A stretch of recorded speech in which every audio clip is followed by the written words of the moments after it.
Welcome back to AFTV, everyone. This is the Predict 11 show. We're gonna do this in two ways. We're gonna talk about the 11s we want to see, and we're gonna talk about what we think Mikel Arteta is gonna deliver come 2 p.m. on Saturday when the news comes through about the starting 11. Cecil, this is becoming harder and harder each week because I'm finding it very, very difficult to know what Mikel Arteta is going to do. If we just look at the last three games from the Community Shield, Havertz starting up front was a complete switch from anything we saw in pre-season. Rice and Partey were together there. Timber was playing left back, even though he wasn't a left back, he was a centre back / right back. You then go into these opening games, Havertz in the team, and some of us are struggling to understand why. Partey starting at right back, Gabriel's been out of the team. It's been very difficult. And Nketiah's been getting minutes up top where he didn't play in the Community Shield, having scored in the Emirates Cup. So it's been very, very difficult to know what Mikel Arteta is going to do. So I think the first thing we want to cover is, what do we want to see? Let's just get it out there, what we would like, because at least then we can say, come the 11 when it comes out, we knew how we wanted Arsenal to set up, but of course we've got to try and put ourselves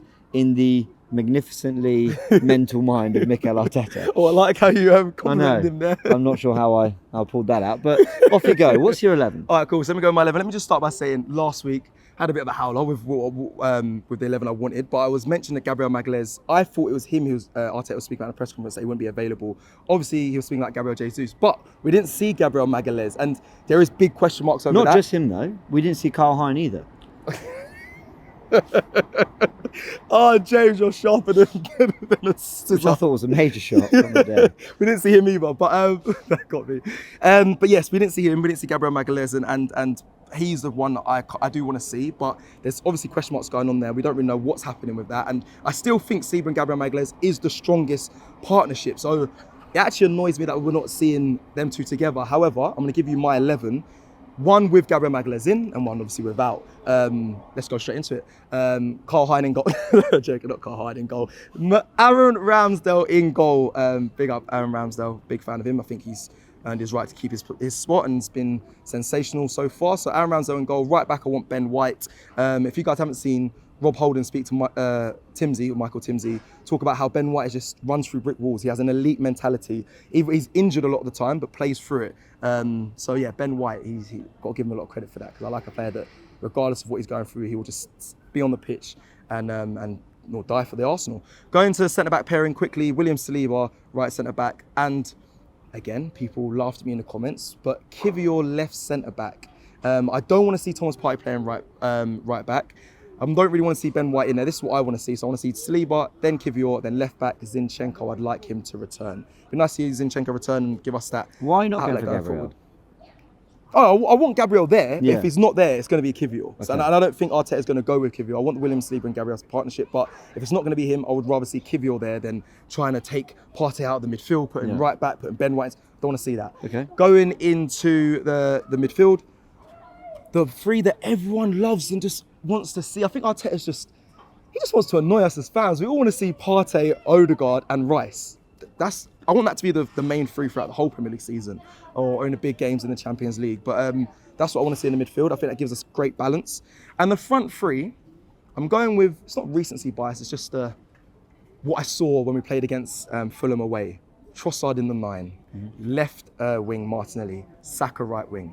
Remember Trossard when he went there at Craven Cottage, got a hat-trick of assists. He was in tremendous form. And being here at the Emirates, unlike Selhurst Park's very tight. They know how to, make the pitch small and it's difficult to break down. We're coming here at the Emirates where the pitch is definitely bigger. We more expansive when we play here. It's probably why we concede some goals, which I don't want to see come Saturday. But we can play. If a team tries to come to the Emirates and play against us, we'll bot them off the park. And I feel like with Trossard in the 9, Martinelli on the left, Saka on the right, I think that is perfect. There's a right balance as well in left back with Zinchenko and Ben White, helping Martinelli and helping Saka. I think that's how you destroy this team. And people are going to say I'm being unfair on Eddie Nketiah. I've been a big advocate for Eddie Nketiah and saying he can't do much more. Missed 2 chances against Palace, but got us a penalty. He's earned his right to keep his top, but I just think the balance for this game, I would like to see Trossard start in that 9 and Eddie get some minutes maybe towards the second half. But Arteta's not going to go with this. I'm very aware of that. Mine's not too dissimilar. Ramsdale keeps his place. For me, the back four, I'd go with White, Saliba, Gabriel, and Zinchenko. I think I'd give Zinchenko minutes. He came on in tense situation against Palace and did very well. I'd go Odegaard, Partey, Rice as well, and I'd go Trossard, Saka, Martinelli. So I think what's the only difference is Gabriel and Gabriel. Well, it's the same. I just didn't. I don't expect Gabriel for God knows what reason won't feature, or might feature but will not get a start. I don't know what is going on. And Gabriel's my guy. And normally, there'll be. I would have heard something, but I don't know what is going on there. If it's the links to Saudi, if it's an attitude. I saw online as well that came on and did brilliantly there. Yeah, and I've heard that he's an Arsenal player. He's staying at Arsenal. I saw that there's no intention of selling him. So what's going on? I think he's here to stay, and I think there's a good chance that we actually do see him play some part, whether it's in this game or Manchester United. I think he'll start one, if not both. Well, actually, I say that. Let's go into what we think Arteta's going to do, because it's really hard and it's sort of guesswork. But I'm trying to look at the minutes he's given players in pre-season, where he's given them the minutes, how Arsenal started, what he'll be happy with from the first two performances. So here's what I think. Ramsdale, we agree, is keeping his 100%. Place. Okay, so we're trying to build the back four, and it's been Partey at right back. I have a feeling White will be restored at right back in this game, and it will be White, Saliba, Gabriel, and I think Zinchenko is going to come in. Okay. And I'm going to agree with you for the fact that at Palace, Partey, very physical, strong in the tackles, knows how to read, the passes from Chris Baz. I think that made sense in the end. As much as I don't like it, I find it clunky. It made sense. For this game, I tell you this, I've been watching Fulham, watched both their games, the 3-0 loss and the 1-0 win. They are terrible down their flanks. You can really get at them, going down the byline, cutting it across and getting the goals. And I think that starts from Ben White and Zinchenko. So I actually agree that he's going to go for the strongest fullback pairing and winger pairing. And I think Ben White will go back there, and I think Zinchenko will be left back because of that, because that's where I think Arsenal get the most joy down them sides. I think Partey defensively is fine there, but going forward, I think we lack. Okay, so then we're going to midfield. Now, I actually think Thomas Partey has done well in these opening two games. There's been criticism about how well he does getting out to right back and all that. I actually think he's done fine, especially in possession. I've really kind of enjoyed his performance. I think, though, in this game, Partey might miss out. I think there's a chance he pulls him out for this game.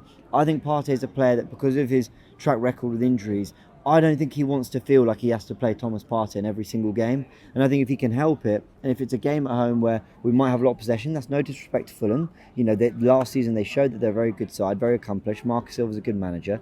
I just think he'll think, with Zinchenko in at left back, he can invert, and actually we can largely do the same thing. And because I think Partey will come out, I think Rice will sit at the base, Zinchenko inverts, you've got the two of them, and I think he's going to go Odegaard and Havertz. And it's not what I would do, but I just think he wants to get Havertz in this team. And I was sort of denying that at first when I saw what he did with the Community Shield, bringing Partey and Rice into midfield together. I sort of thought, well, he's not, I know Havertz played up front in that game. That was for tactical reasons. Yeah.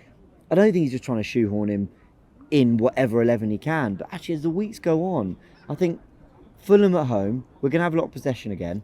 I think he's going to get Havertz in this 11 somehow. This one's tricky for me. I think you're spot on with the Havertz thing. Arteta, Havertz is his guy. There's no doubt about it. Played the 90 against Palace, and he really believes and he really does. And do you know what? On the training today, no, it is a good thing. On the train today, I was pondering on this whole thing of Arteta and Havertz, and I was looking at Pep and thinking about, Pep signs players, and people think, oh, that's odd that he signed that player, but Pep makes it work and gets the best out of these players. And I said, has Arteta ever done that? Really made a signing and really made the best out of them. One that a lot of the fan base questioned and changed their story. And I feel like he's trying to do that with Havertz. I really think he's going to try and get him in as much as possible, make him a fan favourite. And I think he is going to try and shoehorn him in, even though against what I want, I think he will definitely play. I just don't think Partey will be dropped. It's either Rice or Partey, but I think I believe he's going to stick with Partey at the base, only because you're right, it's at home, but we do leak goals at home. And I think Partey... Do you think Rice will come out of the team? Yeah, big shout. After the performance he did at Palace was incredible. I just think Partey gives us more... I think we're more solid with Partey in that defensive midfield role, and I think we leak goals. We leak goals. So you agree that Havertz and Odegaard will start, but you think it'll be Partey? I think it'll be Rice. I think because Rice covers ground so brilliantly, I think he's defensively better than Partey. I think that's what he'll go with in that role. But let's see. And then the front three. So that's the only position we've disagreed on so far. Yep. That front three, Saka, Martinelli, I think start, and I think he's going to stick with Eddie Nketiah. So do I. Yeah. So do I. And I'm pulling this face. me too. I'm pulling this face like, nah, but. Can I just address this very quickly? Go on. Let me just say, Eddie had a very good game against Palace. He was better against Palace than he was against Nottingham Forest. Yep. And he scored against Nottingham Forest, and when he got that chance, he scored. He crafted himself a really good chance, which maybe could have scored, nearly did, but I'm not gonna. He did well to make that happen. He definitely should have with the second chance when Rice puts him in. My thing is that this is not a criticism of Eddie Nketiah. I just think Trossard's better. So whenever I'm saying these things, I just think we have better fluidity, better unpredictability, and interchanging in the final third, in and around the penalty box, when Trossard is there. That is all. If one chance were to fall to either player, I think Trossard is the better natural finisher, but I actually think Eddie Nketiah gets into those goal-scoring chances better than him. So there's pros and cons for each. I just give Leo the nod personally, but I think Eddie's going to start, and he's probably deserving to with how he started. But then how can you deny Trossard? How can you, when we're talking about deserving it, no one in pre-season did more than Trossard It was for me. unreal. So Timber, but when it comes to offensively and attacking, definitely. That's Leo all it is Trossard. for me. But if he starts Eddie Nketiah, I can't have major complaints. But I know what I prefer. Yeah, no, I'm just going to echo what you said there because we both pulled the same face, and I was going to explain it, but you explained it. It feels very unfair. It does. I don't mean it to, But I get the exact feeling you have. I have to understand the sentiment as well. I fully agree with you. And that's nothing against Eddie. I think Eddie's a great player. And I was going to mention he can be good, pressing towards the end, and running the channels and whatnot. But he is better when he starts, Eddie Nketiah. So I see the argument for him, but I just think Leo just has the edge, especially in a game like this. I think he'll be superb, and I think we're going to attack down the flanks and really expose their fullbacks. And when it comes flying into the box, I just think Trossard with that snapshot, I think he's so good at it. And he also, I believe, he creates for himself quite well, Leo Trossard. But that's nothing against Eddie. I think Eddie's a superb player, and he has worked really hard in bettering his game. His roles and his holding up the ball has definitely improved. So I've got to commend him for that. But for me, again, I give Leo the nod. Yeah, fair enough. Well, let us know in the comment section below. What do you think Arteta will go in? And that's the key. That is the key question. What is Arteta thinking? Once upon a time, it was so easy to know. Even last season, if these players are fit, this is what he's going to go with. But actually, we're now in a situation where the squad is there. There are options. I think there are about 16, 17 players that he trusts and is happy to play. And I include Jorginho in that. Yep. I include Kivior in that. I include Trossard in that. So the question is, what is he going to go with? We know Tomiyasu's not available. We didn't mention that. But yes, he's not available. So that's going to force his hand to change something. But what is Mikel Arteta going to do? Can he get Rice and Partey in that same team? Is Zinchenko ready to come back in and be as important this season as he was last season? Let us know in the comments what you think. And if you like our t-shirts, find them on the AFTV Plus app. Download the app and you can find all the merchandise, all the t-shirts, hoodies, jumpers, everything there. And of course, you can go to the AFTV store. The link is in the description below. Many, many thanks. See you all in a bit. Let's see the Arsenal 11, 2 p.m. We'll be reacting to it on the AFTV Starting 11 show.